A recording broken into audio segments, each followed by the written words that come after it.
So what about the other 1% of the UFO phenomenon? Has there ever been legitimate sightings? As promised, we're going to cover this 1% in a future episode. But I'll share with you something a wise man once shared with me. Before we should start focusing on dealing with problems outside our world, we should first focus on solving the problems within our world.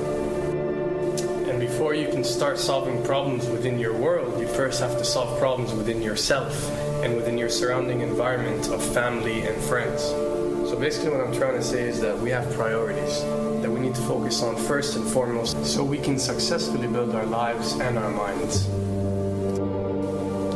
Now, it's no secret that the difference between what the government knows about UFOs and aliens and what is shared or released to the public is extremely enormous. And unfortunately, governments and several organizations on Earth are taking advantage of the UFO phenomenon to achieve worldly agendas.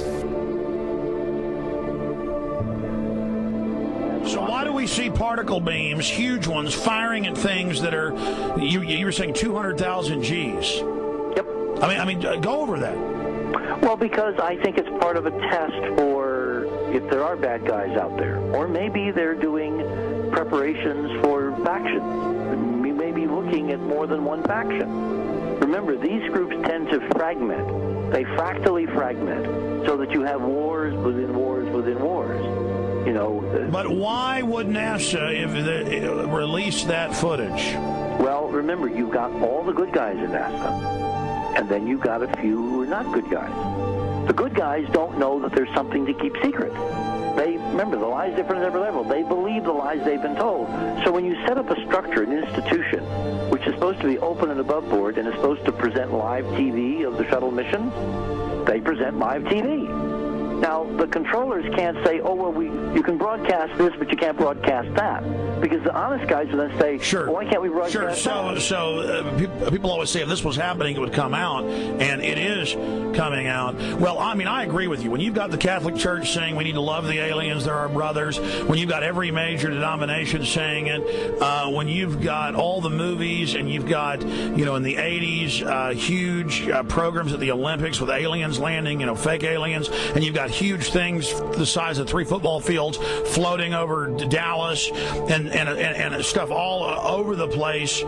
Something's going on. And then I read government documents about fake extraterrestrial landings. Any of this. Why? I mean, you believe it's fake. Remember Operation Northwoods? Yes. Okay. Or we can go to the, September 11th. Governments do huge, big things to sway populations at key nodal points in history. They love hoaxes.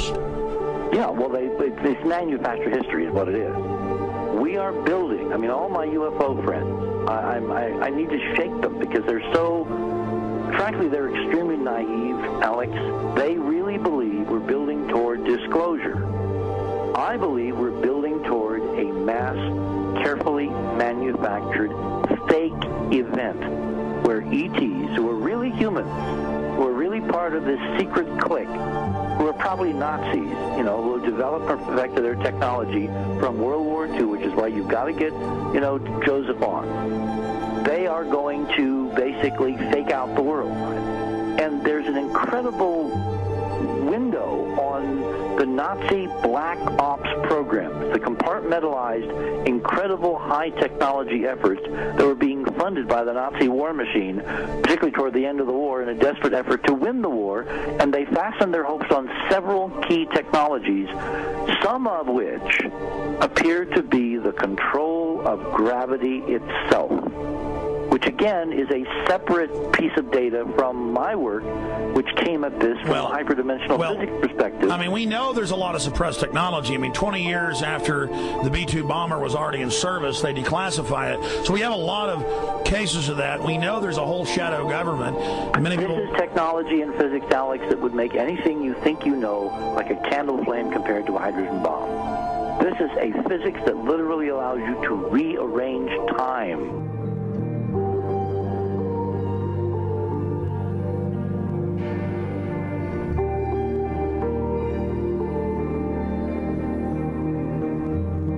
experiment. But I mean, imagine you've got all these compartments in these pyramids within pyramids of compartmentalization. That's why that's the New World Order symbol.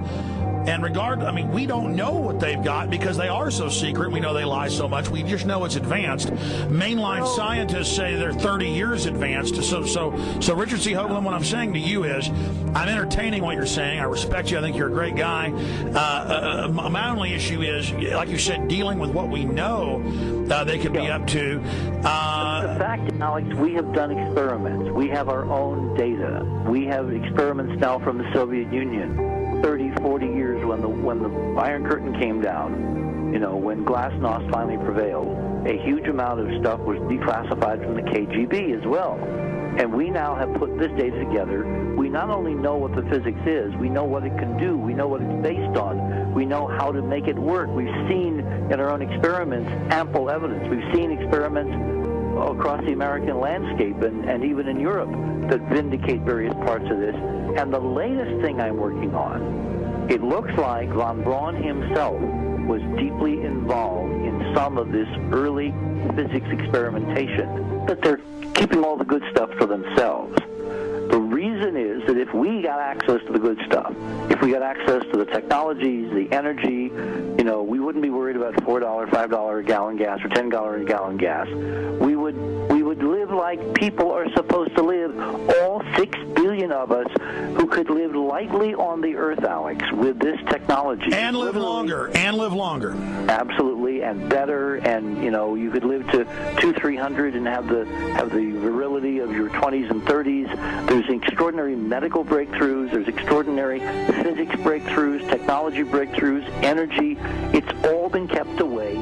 Think about it. We're already on a planet hurtling through space, all these wonders around you, and you've been taught it's bizarre to question, and that's because there's so many kooks in the alternative movement who do talk about ridiculous, Hollywood-style green men, instead of really looking at the shadow government and all these crazy secret societies that are admittedly running NASA and the shadow government. Well, ladies and gentlemen, during this talk that I'm going to give you, I'm going to explain to you the history of this phenomenon, who the secret government really is, and I will name them by name, the beginning group, the study group. I will tell you who they are today. I'm going to tell you what this is all about. I'm going to tell you who's selling drugs to your children, and I'm going to tell you why the United States government is afraid for you to find out what the truth is regarding UFOs.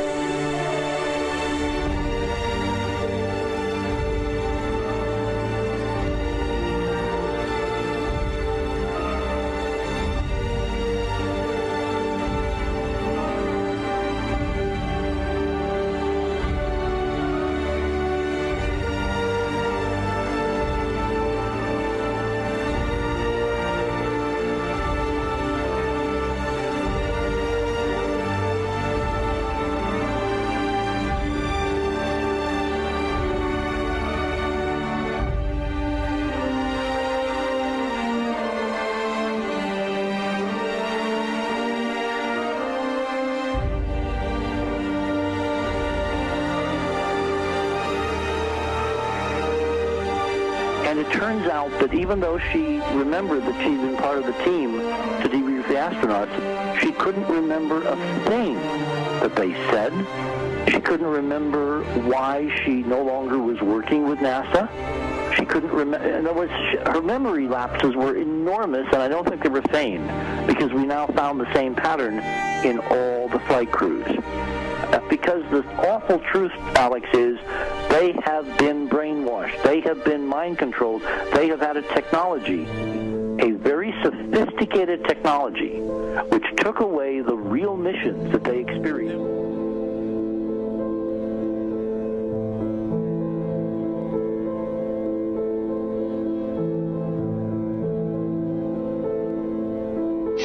Sorry.